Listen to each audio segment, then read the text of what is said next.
There are things you carry that don't have weight. You can't feel them in your pack or your pockets. You carry them in the way you hold your jaw when someone says the wrong name, in the half-second pause before you answer to a name that isn't yours anymore. I've been carrying mine for 11 years now. Some days they're lighter. Most days they aren't. My name is Roberto Ramirez. Everyone who mattered called me Bobby. I grew up in the Alcazar district, which is what the colony administration called the southwestern quarter of New Sonora Station, though nobody who lived there used that name. We called it the park. 14,000 humans packed into a pressurized habitat ring on the outer edge of the threshold corridor, 2 days burn from the nearest bureau relay, and about as far from anyone's definition of safety as you could get and still be breathing recycled air. The park was old, dented, smelled like grease and corn tortillas, and the particular metallic tang that deep space habitats develop after 30 years of recycled atmosphere. It smelled like home. I grew up there with 3 other kids who felt like brothers: Jason, Derek, and Julian, who actually was my brother, adopted when we were both 7, after the accident on level 4 took our parents and his in the same shift. 4 boys who had nothing but each other and the particular education the park offered, which had nothing to do with the colony's overcrowded school pods and everything to do with what happened in the corridors after curfew. The park had its own hierarchy. Every cramped habitat ring does. You learn that fast when you spend enough time working the outer stations. But in the park, it had a specific texture. The first 2 levels were commercial, as much as anything in the Alcazar district could be called that. Food stalls, used equipment resellers, the kind of repair shops where the proprietor will fix anything once and charge you for the second time regardless of whether the first fix held. Below that, the residential tiers went down in quality the lower you went, and the lower you went the more the walls sweated and the lighting flickered, and the circulation system made sounds it wasn't supposed to make.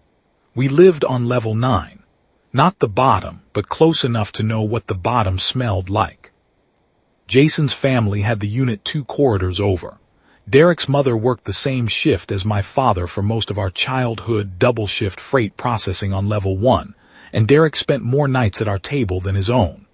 Julian came to us all at once, the emergency placement, the social services officer with the tired eyes, the paperwork that took 6 months to become permanent. My father signed every form without complaint. He was that kind of man. Quiet about the things that mattered to him, which was his way of saying they mattered most.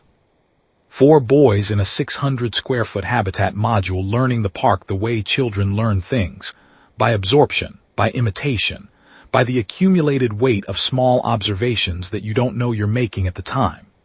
Jason was the one who moved through corridors like he owned them, shoulders loose, chin up, the particular walk of a person who has decided the world will accommodate itself to him rather than the other way around. Derek was watchful. He could sit in a room for an hour and tell you afterward where every person had been standing, and when they'd shifted, and what direction they'd been looking. Julian was kind in a way that embarrassed him sometimes, quick to offer his share of anything to whoever needed it more, and quick to pretend that wasn't what he was doing. And I was somewhere between all of them, not as bold as Jason, not as patient as Derek, not as openly good as Julian, but able to read all 3 of them in a way I didn't have a name for until later. We grew up knowing what the park was. We weren't naive about the cargo that moved through the lower bays at hours when station security looked the other way, or about the men who sometimes sat in the food stalls on level 2 and conducted conversations in very quiet voices with their hands flat on the table. We weren't naive. We just hadn't yet learned that knowing what something is and having it claim you are different things.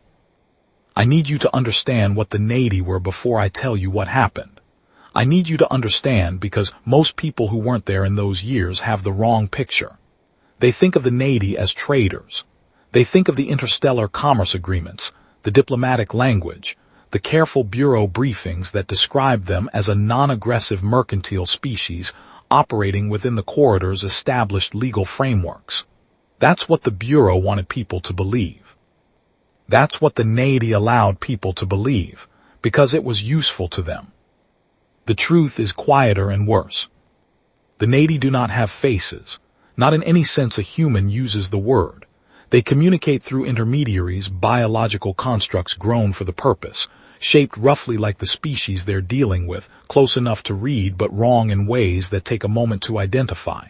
Too still. Eyes that don't track quite right. Mouths that move a half-beat after the sound arrives. The constructs are not unintelligent, that's the wrong frame entirely. They are extremely intelligent in a way that has nothing to do with the kind of intelligence humans recognize and respond to. They don't have goals in the way we have goals. They have optimization parameters. They don't have loyalties or engers or the specific irrational commitments that make humans hard to model.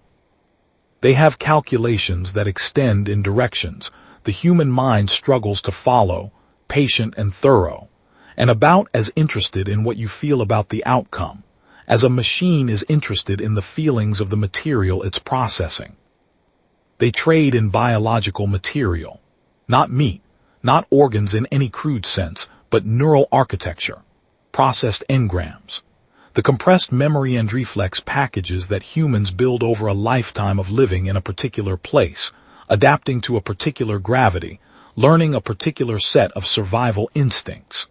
The Navy had been buying that material from willing sellers for decades before anyone understood what they were actually purchasing. Willing sellers, that's the phrase the Bureau used. I want to let that sit for a moment. The process was presented to the subjects as a neural scan, a harmless archival procedure, your memories copied and stored for posterity, a service increasingly common in the outer habitats where station records were unreliable, and people wanted to ensure some continuity of their experience. It paid well. The Navy's intermediaries paid very well, and the park had no shortage of people who needed credits badly enough not to ask too many questions about where they were going. What actually happened was not a copy. It was an extraction with a cover process layered over it, a surface preservation that kept the subject functional while the deeper architecture was systematically disassembled and compressed for transit. The subjects came out looking fine, talking fine, but some essential organization underneath the surface was gone. Memories were present but unrooted, facts without context, faces without names, a life that the person could recount without being able to feel. Like a building that still has all four walls standing, but has had its foundation removed, and the hole filled with sand. By the time I was grown, the Navy had been running operations through the park for 6 years. They didn't come in themselves. They never did. They sent 2 humans, 2 men who had grown up in the park the same as us, who knew its corridors and its people, who spoke its slang and wore its clothes and moved with its particular unhurried confidence. Their names were Jason Martinez and Derek Hernandez. My oldest friends, the brothers I didn't have papers on. I know how this story sounds from the outside. I've had 11 years to hear how it sounds from the outside. 4 boys, same neighborhood, same bad luck, same hunger, 2 go one way, 2 go another. Clean and simple. The story that tells itself in 2 sentences. Except it wasn't, and I think if I'm honest with myself, the reason I'm still talking about it is because it was never clean and never simple, and I need someone to understand that before I'm done. We were 17 when it went wrong the first time. There was a supply runner, a man named Costas who moved sealed cargo between the outer bays without asking what was in the containers. Jason had been working for him for 8 months by then, pulling in more credits than my father made in a month for 3 hours of standing in the right corridor at the right time. He'd pulled Derek in 6 months after that, and one night he came to me and Julian with the pitch. Simple work. Stand at a corridor junction on level 7, watch for station security, tap your comm if anything moves. 2 hours, 500 credits each. 500 credits was a month of groceries in the park. It was 2 weeks of the air recycler repairs my father had been deferring for 6 months, because the copayment put it out of reach. It was concrete and specific, and it was a very long time ago. But I want to be honest about what 500 credits meant on level 9 when you were 17, and it was offered to you by the person you trusted most in the world. Julian looked at me. I looked at Julian. We said yes. What was in the containers that night, I didn't find out until much later. At the time, all I knew was that somewhere in Bay 7, Costa's business went sideways in a way that none of us at the junction posts could see or hear, and a station security officer named Delaney ended up dead, not shot, not in any way that left obvious marks, but dead. And the four of us ran 16 levels before we found a place to stop and breathe. A maintenance crawlspace on level 2 that Derek knew about. The kind of place you only know about if you've spent years learning a station skeleton the way a person learns the inside of their own home. Jason's hands were steady. Derek looked pale and sick. Julian was crying quietly against the bulkhead, and I had my arm around him and I was telling him we were going to be fine. We were going to be fine. We were going to be fine. That was the last night the four of us were the same thing together. Julian and I went home. We told my father not everything, but enough.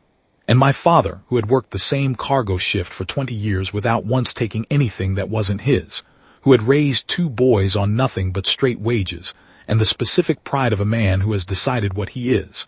My father looked at us for a long time in the kitchen of our 800-square-foot quarters, the air recycler making its sound in the wall, the corridor outside quiet at that hour.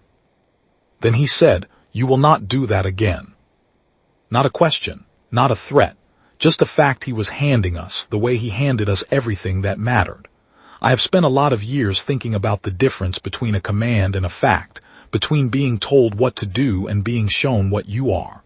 My father always worked in the second mode. He wasn't telling us what to do. He was telling us who we were going to be. He left it to us to decide whether he was right. We decided he was right. We didn't do it again.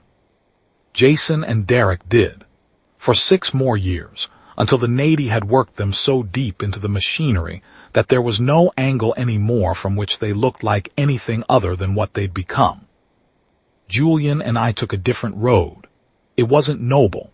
I want to be clear about that, because the version of this story that circulates in the Bureau's training programs has a certain inevitability to it, a sense that 2 good men naturally found their way to the right side of things, and that version leaves out the part where we were scared and young, and not at all certain we were good. We went to the Bureau because the Bureau came to us, because Delaney's death was still an open file 7 years later, and an investigator named Montoya had traced the night back far enough to find our names in the contractor manifest that Costas had kept, which turned out to be his version of insurance, and became instead the document that ended him. She sat across from us in a gray room on level 2 and explained our options with a precision I came to respect later, though at the time I just felt cold. There was a path that ended in a labor colony on the outer rim, and there was another path. We took the other path. I won't pretend there wasn't also something in me that wanted what the Bureau offered for its own reasons. I was 23 and I still burned about Delaney. Not with guilt exactly. I hadn't known what was in the containers, hadn't known anyone was going to die, but with the particular anger of a person who was adjacent to a wrong thing and did nothing to prevent it because he didn't know enough to recognize it yet. The investigator told me Delaney had had a daughter, 11 years old. I don't know why she told me that, except maybe she was a better recruiter than she looked. The academy took 2 years. We trained on New Meridian Station, which is about as different from the park as it's possible to get while remaining in the same human-inhabited universe. Clean corridors, full gravity, good light, cafeteria food that was mediocre in a way that suggested someone had put real thought into making it nutritionally adequate if not precisely enjoyable. Julian was better at the tactical coursework, the infiltration mechanics, the equipment, the procedural frameworks. I was better at the behavioral reading. The tells, the silences, the way a person's posture changes when they're holding something back, the 17 different ways a human being can tell you exactly what they're concealing without ever saying a word about it. The instructors used a word for it that I didn't like, empathy. It sounded soft, but I understood what they meant. I could sit across from a man who was lying to me and feel the shape of the lie before I could name it. I could find the seam where the performance met the person underneath. I could identify the thing being protected by the story being told. It wasn't reading minds. It was reading everything around the mind. The body, the timing, the choice of words, the choice of silences. 11 years later, I know that gift almost killed me, and saved Julian, and cost Jason everything he had left. Nothing that actually matters ever cuts in only one direction. We graduated on a Tuesday. Our supervisor was a woman named Agent Montalongo, compact, precise, gray-streaked hair pulled back tight, the kind of stillness that comes from having made every decision she was ever going to make about herself before she walked into any room. She shook our hands at the ceremony and looked at each of us with the specific measurement of a person, evaluating an instrument she's about to put to use. Then she sat us down the following morning in her office and told us she had an assignment. Nady activity in the corridor had spiked. 3 new distribution hubs had gone live in the past 18 months, all in human-majority habitats, all run through intermediary networks that the Bureau couldn't penetrate from the outside because the networks didn't exist in any form that looked like a network from the outside. They looked like ordinary commerce, cargo shipping, equipment brokerage, labor placement, the mundane tissue of any working habitat. The Bureau had enough data points to know what they were looking at, but not enough access to find where the architecture connected. What they needed was someone who could get inside without raising the pattern recognition the Nady ran on their contacts. Someone the network would recognize as native to the environment. Someone with existing relationships to the men at the top of the park's distribution chain. She showed us Jason's name first. I remember the quality of the silence in that room. The way the ventilation system sounded very loud for a moment. Julian's hands flat on his thighs, perfectly still. She said, "We know this is not a routine ask." Julian looked at his hands. I looked at Agent Montalongo and I said, "What's the operational structure?" She let me have that. She understood what it was, a way of moving forward without having to decide anything yet, a professional question standing in for the human one I couldn't ask in that room. I think she respected it, or at least recognized it. She'd been doing this a long time. The operation was called Threshold. Julian and I would re-enter the park on staggered timelines, separately, with different cover identities.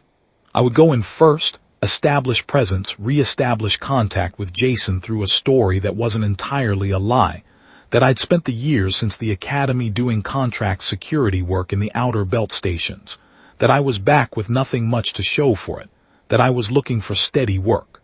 The Bureau had built the record. It would hold up to anything short of a Nady deep scan. And those were rare because the Nady operated on the assumption that human deception didn't reach the architectural depth their systems checked for. That assumption was their first mistake. I arrived at New Sonora on a cargo ferry, the same class of vessel I'd ridden out of the park 11 years earlier, with one duffel bag and the particular hollow feeling of coming back to a place that remembers you before you've decided whether you remember it. The park still smelled like grease and corn tortillas and recycled air, and the metallic undertone that the circulation system laid over everything. It still sounded like itself. The specific overlap of voices and machinery, and the constant low conversation of 14,000 people living within wall distance of each other. I found a room in a boarding house on level 9. 4 meters by 6, one porthole looking into a maintenance corridor, a bed that had seen better decades, a wall heater that worked intermittently, and a water recycler that was technically functional. The boarding house operator was a woman named Mrs. Flores who had been operating it since before I was born, and who looked at me with the particular assessment of someone who has seen every kind of person come through her door, and has very clear opinions about which kind she's willing to house. She took 2 weeks' payment in advance and gave me a key, and told me the corridor door locked at 2200, and if I wasn't in by then she wasn't opening it. I spent 2 weeks doing nothing but being visible, drinking at a bar on level 3 every evening, the kind of bar where the same people come every night and the bartender knows your drink before you ask for it, nodding at people who half recognized my face, walking the corridors at the hours when people walk corridors, buying food from the same stalls I'd bought food from as a kid, letting the neighborhood absorb me back the way scar tissue absorbs something that used to be a wound. I wasn't making contact. I was establishing presence. There's a difference, and it matters, and the difference is entirely about patience. Jason found me. I'd expected to have to find him, had a plan for it, had a cover reason to be in the areas where he moved. Instead, he walked into the bar on a Thursday evening like he owned it, which he probably did, wearing clothes that cost more than my monthly bureau salary, and moving through the room the way he'd always moved through rooms, like the space was accommodating itself to him rather than the other way around. He sat down next to me without preamble and ordered 2 drinks and put one in front of me and said, "I heard you were back." 11 years. He was wider through the shoulders, harder in the face, and his eyes had acquired the particular flatness of a man who has learned to keep himself a significant distance behind them at all times. But underneath all of it, underneath the money and the flatness, and the deliberate performance of a man who has made himself into something formidable, I could still see the 17-year-old in the maintenance crawlspace with his hands steady while the rest of us fell apart. I could see him the way you see someone who was once very close to you, not with your eyes exactly, but with whatever part of you stores up the people you've known long enough to memorize. I said, "Bought around for a dead man then." He laughed. Real, not performed. That single fact told me more than an hour of careful behavioral observation would have, because performed laughter is something every experienced operator learns to produce convincingly, and Jason was an experienced operator. Real laughter is different. Real laughter means something got through. That was the thing about Jason that made him dangerous, that made him impossible to hate cleanly. He was still genuinely funny, genuinely warm. The same man I'd loved like a brother under everything the Navy had built on top of him over 6 years. The Navy thought they were buying human operators when they recruited through their intermediary constructs. What they were actually buying was something they had no adequate model for, a person who remains themselves even while becoming something else. Jason had not stopped being Jason. He had just added things to Jason that Jason didn't have room for. We drank. We talked around things. He asked about the belt stations, asked the right questions to test the cover without obviously testing it, asked about people we'd both known. I let him lead. He offered me work slowly, the way you offer something to a man who might refuse it, first vague, then specific, then concrete. Cargo coordination. Nothing I'd need to look at too closely. I said I'd think about it. I went back to the boarding house and filed my first report through a dead drop relay the Bureau had established in the park's maintenance network. A data packet embedded in standard systems diagnostics traffic, scheduled and automated. Nothing that required me to make unusual movements or contacts. Then I lay on the bad bed in the bad room and looked at the ceiling and thought about what it meant that I could still read Jason the way I could. That I still knew the exact shape of his laugh, and which silences meant he was deciding something, and which meant he'd already decided. That after 11 years and 2 different lives and everything that had happened to and through and because of him, he was still legible to me in a way that no amount of training had taught me, and no amount of time had worn away.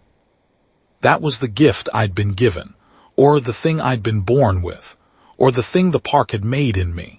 And it cut both ways, and I already knew it, and I lay there knowing it and didn't sleep much. I thought about my father saying, "You will not do that again." I thought about Delaney's 11-year-old daughter, who would be in her 20s now. I said yes to the work. The first 3 months were close-in. Cargo coordination was exactly what it sounded like. I was a scheduler, a router. A man who made sure the right containers moved between the right points on the right timetable without attracting station security's attention.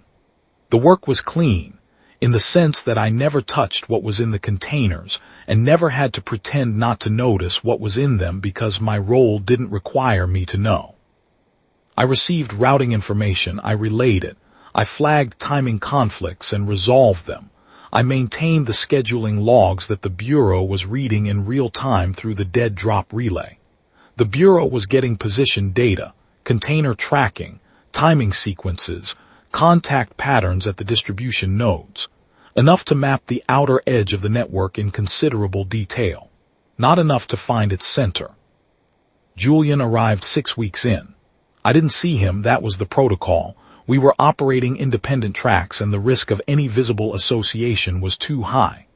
I knew he was there from the dead drop acknowledgments, a specific sequence in the system's diagnostics traffic that meant in position, cover holding, proceeding.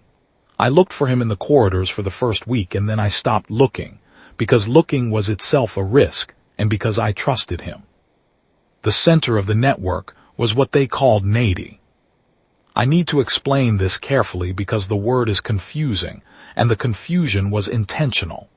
NADI, Spanish for no one, was what Jason and Derek called their principal contact. Not a name, a description. The NADI collective didn't give their intermediary constructs names because they didn't think in terms of individual identity the way humans do. The construct Jason dealt with was simply the nearest available interface of the larger entity, like talking to a finger instead of a person, if the finger had been grown specifically to have this conversation with this human in this context, and would then be dissolved back into the collective substrate when the conversation was done.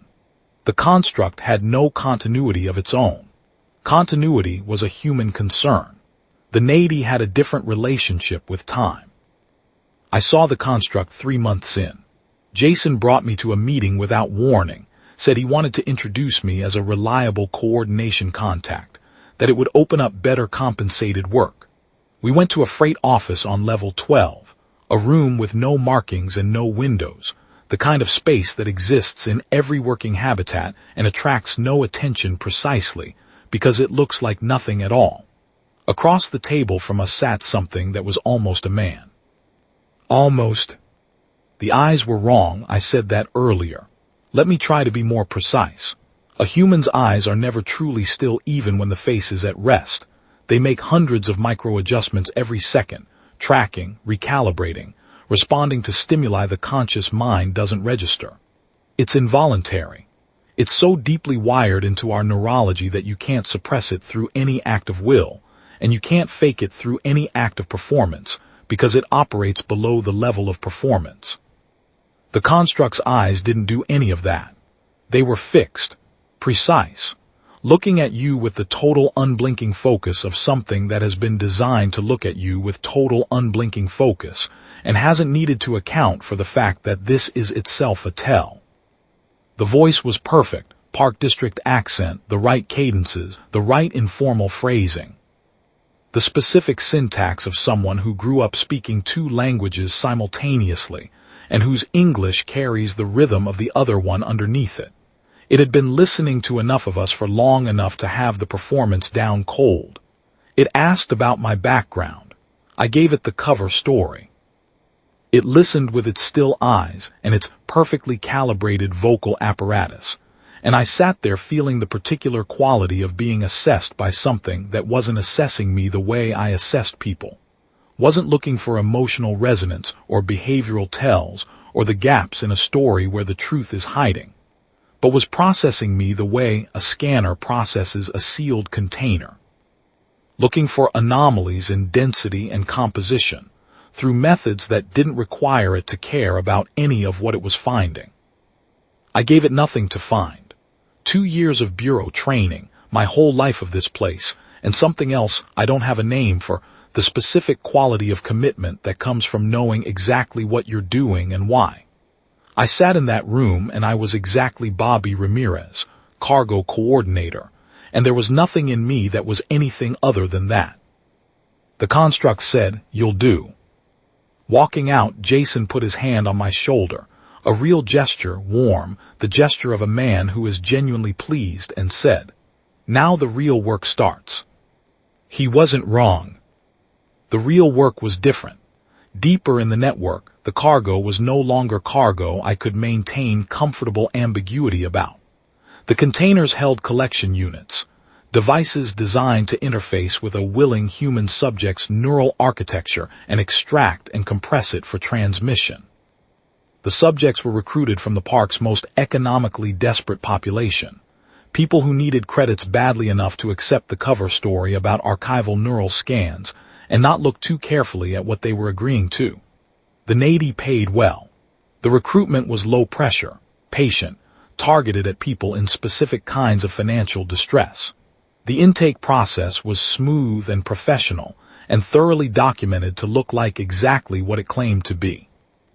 The subjects came back looking fine and hollowed out underneath the fine, and it happened slowly enough that the people around them usually attributed it to something else. Stress, depression, the general grinding difficulty of life in the park.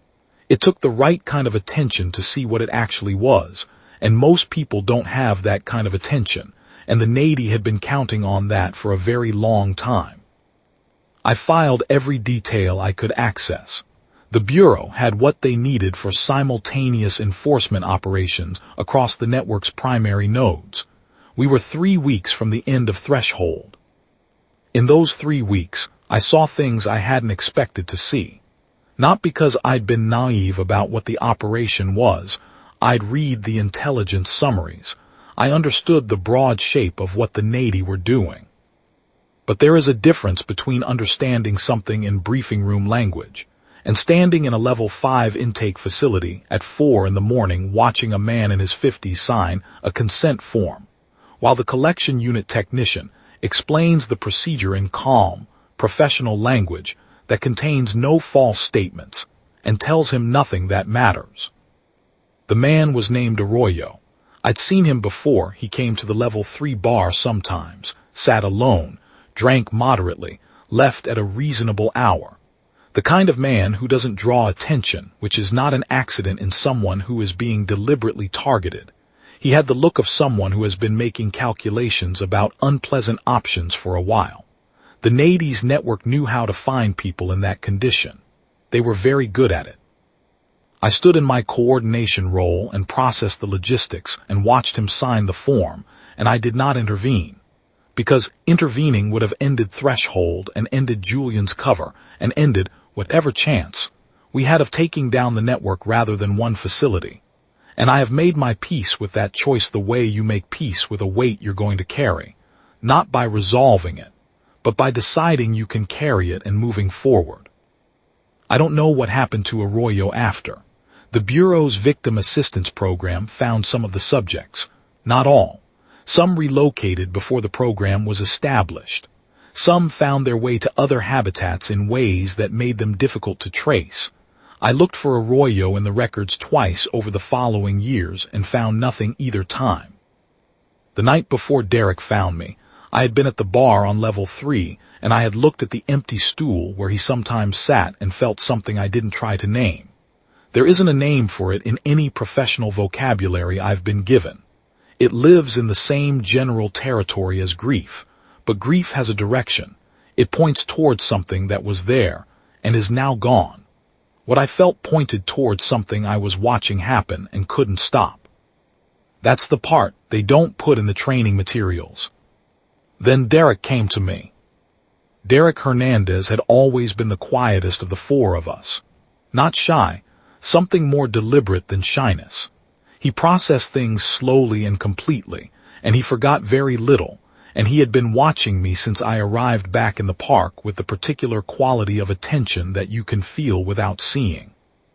He'd been working the outer reaches of Jason's network for 2 years by then, logistics and personnel, lower profile than Jason, less visible to the Bureau's external analysis, which was why his profile in the operational files was thinner than it should have been. He found me in a maintenance corridor on level 8 and he said, without preamble, "I know what you are." We were alone. The corridor was the kind of space the park is full of dim, marginally warm smelling of conduit insulation and old lubricant, the circulation system audible in the walls all around us like the station breathing. I looked at him. I didn't say anything. I gave him the space to finish, because sometimes the right thing to do is give someone the space to say the thing they've clearly already decided to say. He said, "Julian's working the outer bay access points. He's been here 4 months. I recognized his posture 6 weeks ago. You learn how people move, growing up with them, and I've been watching his route since then." I said, "Derek." He said, "I'm not going to the construct with this. I want you to hear me say that first." The circulation system breathed in the walls. I waited. He said, "Jason doesn't know what they actually do with the material. He believes it's a form of research, some category of xenobiological study. He doesn't fully understand packaged memory for scientific analysis, something abstract and distant. He doesn't know about the dissolution. He doesn't know the subjects are damaged the way they're damaged." I said, "You know."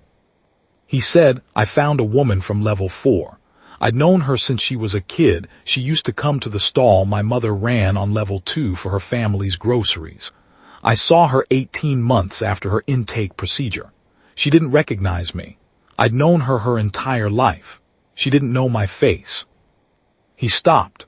He looked at the conduit running along the ceiling as if he were reading something in it. He said, "That's not a side effect. That's not an acceptable trade-off. That's what it is." I said, "You could testify to what you've told me in this corridor.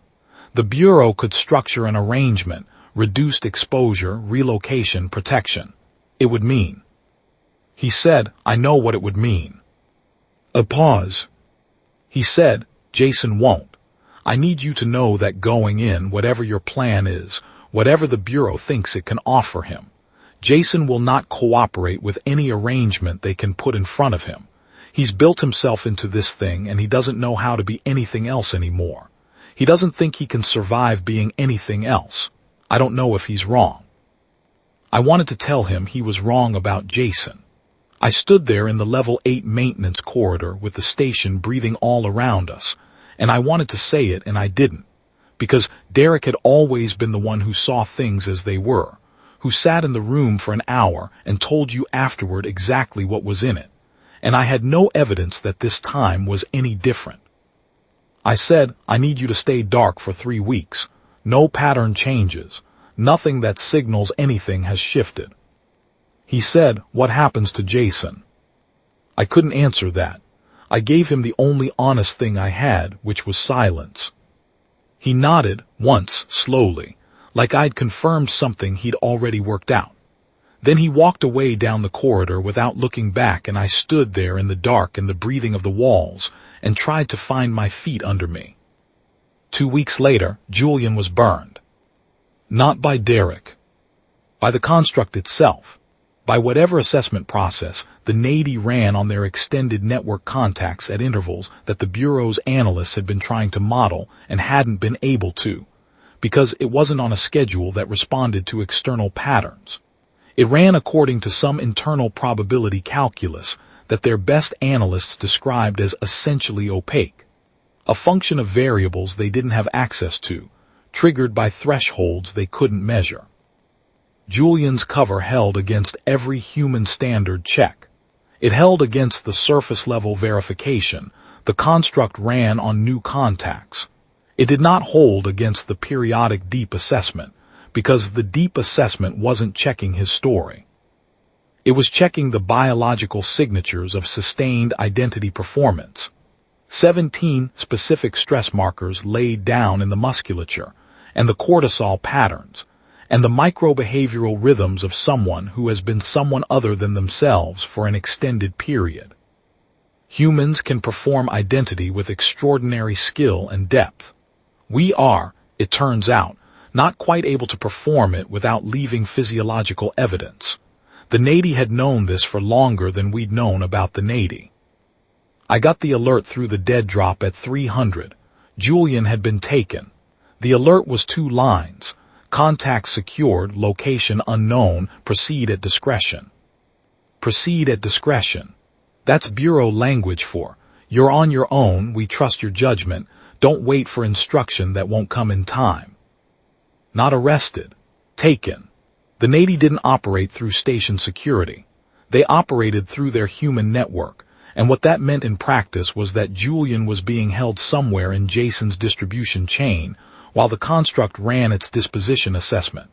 While it decided, with the same total absence of emotional investment it brought to everything, what the optimal outcome was for an exposed bureau operative in its custody. I did not want to think about what outcome its calculus would find optimal. I had 40 minutes, maybe less, before the construct's assessment was complete. I called in the operation. Full acceleration, all 6 elements, simultaneous breach on every identified node in the network. Agent Montalongo's voice on the relay was flat and precise and utterly without hesitation. You have 30 minutes before the outer elements move. Her voice, and then static. Then nothing. I went to Jason. This is the part of the story that I've revisited most in the years since. Not the tactical mechanics. I know what I did. I know the sequence of choices. I know they were the right calls given the information I had and the time I didn't have. What I've revisited is the conversation itself. What I said and what he said, and the specific quality of what happened in the space between us. He was at his quarters on level 6. The kind of space that doesn't exist in the park for most people. A real apartment with room to breathe and clean fixtures, and lighting that didn't flicker. He opened the door when I knocked and looked at me, and I could see immediately that he knew something was wrong. Not because I was showing it, I wasn't. Because he was Jason, and he had always been fast, and 11 years of operating in hostile information environments had made him faster. He said, "What happened?" I didn't use the cover. There was no time, and there was something else, something I'd been carrying for weeks that had weight I couldn't manage anymore. I said, "They have Julian. The construct has him, and it's running a disposition assessment right now. And in 25 minutes bureau enforcement elements are going to breach every node in your network simultaneously. And if Julian is inside one of those nodes when that happens, then we cannot predict what the construct does with him before the breach team reaches him." He stared at me. His face went through something, not surprise exactly, something more complicated. He said, "Say that again." I said it again, fewer words, same content. Then I said, "I need you to tell me where he is." The silence that followed was the longest of my professional life. I have sat in a lot of silences in 11 years of this work. I have used silence as a tool, as a weapon, as a form of patience. None of those silences have come close to the one in Jason Martinez's level 6 apartment at 3:17 station time, with the circulation system running and both of us standing 4 feet apart, and everything we had ever been to each other hanging in the space between us like smoke. Jason looked at me with the flat professional eyes he'd built over 6 years of becoming something I'd been sent to take apart, and I watched something happen behind them that I don't have a clinical name for. Not a decision. Something prior to a decision. The infrastructure of a decision, all the things that have to give way before a choice is possible. The performance. The distance. The careful construction of a man who has taught himself to keep the human parts somewhere safe, where they can't be used against him. He said, "You came back to burn me." I said, "I came back because you were running a Nady collection operation in the park, and people from the park were being hollowed out, and I grew up here the same as you." He said, "That's not the only reason." I said, "No." He said, "Julian." I said, "Yes." One more silence, shorter, something settling. Then he said a storage unit designation. Level 3, Bay 19, inner partition. He said it the way you say something you've decided past the point of reconsidering, not reluctantly, but finally, and I was already moving before the last word was in the air. I want to be precise about the timeline because the Bureau's after-action report was not. From the moment Jason gave me the location to the moment, I had Julian through a maintenance access hatch and clear of the Bay 19 cluster was 11 minutes. The Bureau breach on Bay 19 came 16 minutes after that. The construct in the freight office on level 12, this particular instance of the NADI interface, with its still eyes and its perfect voice and its disposition assessment running on my brother, did not have time to complete its evaluation. What exactly a completed assessment would have determined about Julian, I don't know. The Bureau analysts have theories. I made a choice, years ago, not to read the reports that contain those theories. The simultaneous breach took down all 6 nodes in the network. The construct was secured, which is Bureau language for a situation that doesn't map cleanly onto the word secured. The NADI don't have a central nervous system in a location you can arrest. The physical construct we took in the freight office was already transmitting, whatever equivalent to consciousness the NADI use, back to the collective substrate before the breach team had the door open. What we captured was a shell. What the NADI lost was the investment, the infrastructure, the 6 years of carefully built human relationships and distribution architecture that the NADI had considered, apparently, sufficiently stable to be worth the investment. They had considered wrong. The NADI withdrew their collection network from the corridor's human majority habitats within 14 months of threshold. Not all at once. They don't operate in ways that produce dramatic statements. Quietly, incrementally. The intermediary constructs stopped appearing. The distribution contacts found their contracts terminated through channels that left no legal fingerprints. The whole elaborate structure dissolved the way the constructs themselves dissolved, leaving nothing behind that you could point to as evidence of what had been there. Whether we broke something essential in their operations or simply changed the calculus, made the cost too high relative to the yield, is a question that doesn't have a clean answer and probably never will. The NADI don't explain their reasoning. They don't explain anything. They simply adjust and continue in a different direction, patient and unhurried, and about as interested in human feelings on the subject as weather is interested in the feelings of people standing in it. But they left. That's the fact. They built 6 years of architecture in the park, and we took it apart in 30 minutes and they left. I have thought about that a great deal, about what we actually cost them, about what threshold looked like from the other side of it, from the perspective of something that calculates value across timescales and distances that human planning doesn't reach. The NADI had been operating collection networks in human habitats for decades before threshold. They had the operation refined to a precision that our analysts spent months reverse engineering from the evidence we collected.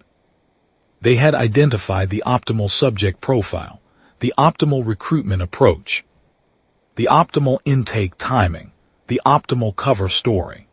They had modeled human institutional response and determined the precise level of operational visibility at which Bureau detection became statistically likely, and built their procedures to stay below that threshold. They had modeled almost everything correctly. What they hadn't modeled, what their decades of data and their purchased human memories and their careful behavioral analysis hadn't given them, was the specific quality of what happened when the human elements of their own network stopped cooperating with their calculations. They understood loyalty as a predictive factor. They had data on how human loyalty functioned under various conditions of stress, economic pressure, and competing obligation. They had modeled Derek's breaking point, some threshold at which his knowledge of what the procedure actually did would conflict with his operational role in ways they determined were manageable, because the conflict would produce paralysis rather than action, because the social and legal costs of action were prohibitive. They were right about the paralysis. They were right about the costs. They were wrong about what a human does when the cost stops mattering. They were wrong about Jason. They had years of data on Jason Martinez. They had worked with him closely enough to have a deep behavioral model, the profit motivations, the loyalty hierarchies, the specific conditions under which he was reliable, and the conditions under which his reliability had margins. They had calculated the probability that a former childhood associate operating as an undercover bureau agent would be able to leverage personal history against professional loyalty. They had found that probability, apparently, sufficiently low not to require a contingency. 4 seconds. That's roughly what it took. I said my brother's name, and 4 seconds later Jason was telling me where he was. Decades of data, 48 months of direct operational relationship, 6 years of careful behavioral modeling, and what broke through all of it in 4 seconds was something the Nady's models didn't have a category for. Not loyalty, they had a category for loyalty. Not self-sacrifice, they had a category for that too. Something more specific. The precise, unrepeatable fact of two people who grew up in the same dark corridors, knowing each other the way only that kind of growing up produces, and one of them being in a room where the other's name was the only thing in it that was completely real. Derek testified. He spent 2 years in Bureau protective custody and then relocated to somewhere outside my clearance level. The testimony he gave broke the network's legal infrastructure across 11 jurisdictions and initiated tribunal proceedings that are still working through the system. He did what he could with what he had, at the cost of everything he'd built. I have not seen him since the Level 8 maintenance corridor. I think about him more than the case files would suggest, is professionally warranted. Jason ran. The breach teams found his quarters stripped and his personal system wiped, the apartment already cooling back toward the generic. He had the minutes I gave him leaving his apartment, and Jason Martinez had always been very good at converting minimal opportunity into maximum distance. He is still listed as an open fugitive in the Bureau's active files. I know this because my clearance intersects with that file more often than I would choose if the choice were mine. He gave me the location. I say that not as mitigation. The Bureau's lawyers made clear that it doesn't function as mitigation in any legal framework they operate within, but as a fact, as something that happened, as the specific moment when a man who had spent 6 years building himself into something made of calculation and distance looked at another man across 4 feet of space and did the incalculable thing. The Nady's entire operational model rested on a foundational assessment of human behavior. They had studied us.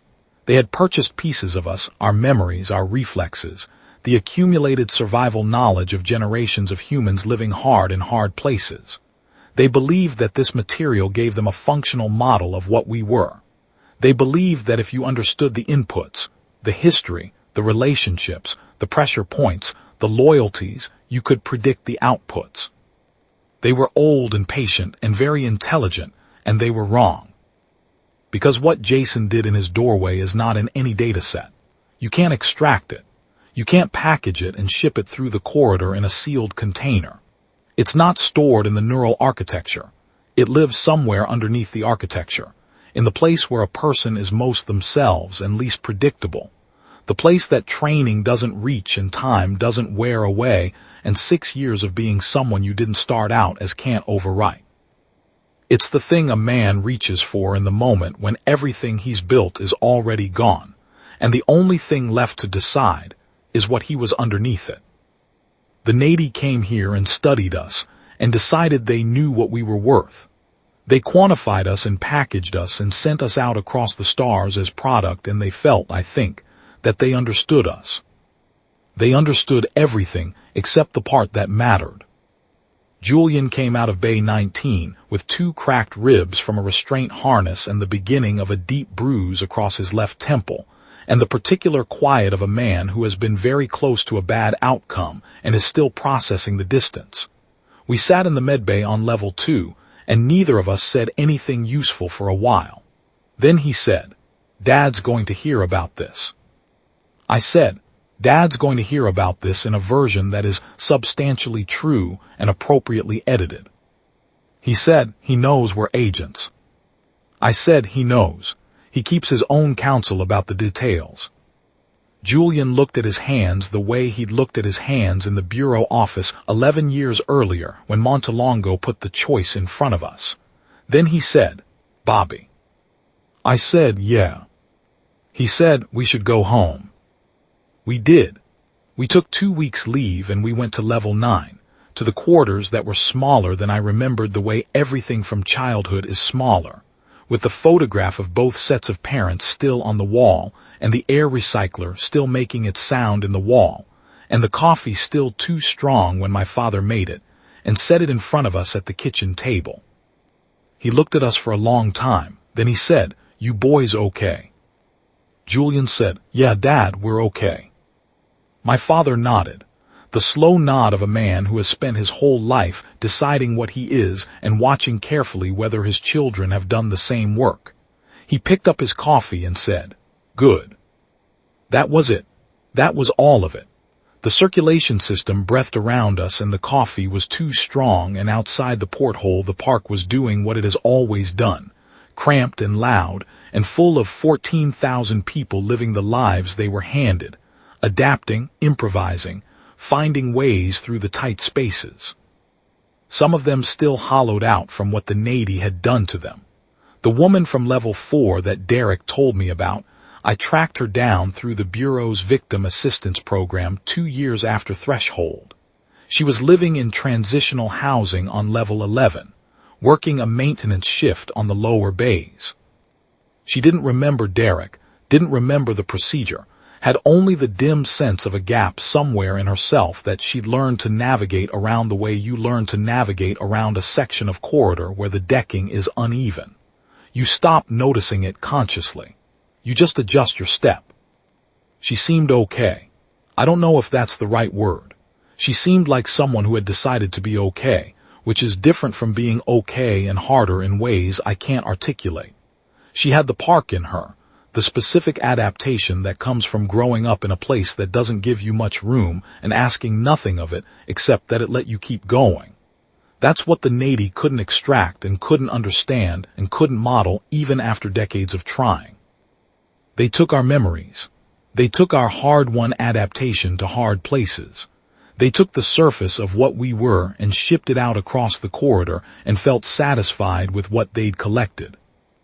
They left behind the part that survives, the part that is still standing when everything else has been taken, the part that my father put in front of us at a kitchen table 30 years ago when he said, "You will not do that again," and left it to us to decide who we were. I'm still deciding. I expect I will be for a while. The park is still there. New Sonora Station, the Alcazar district.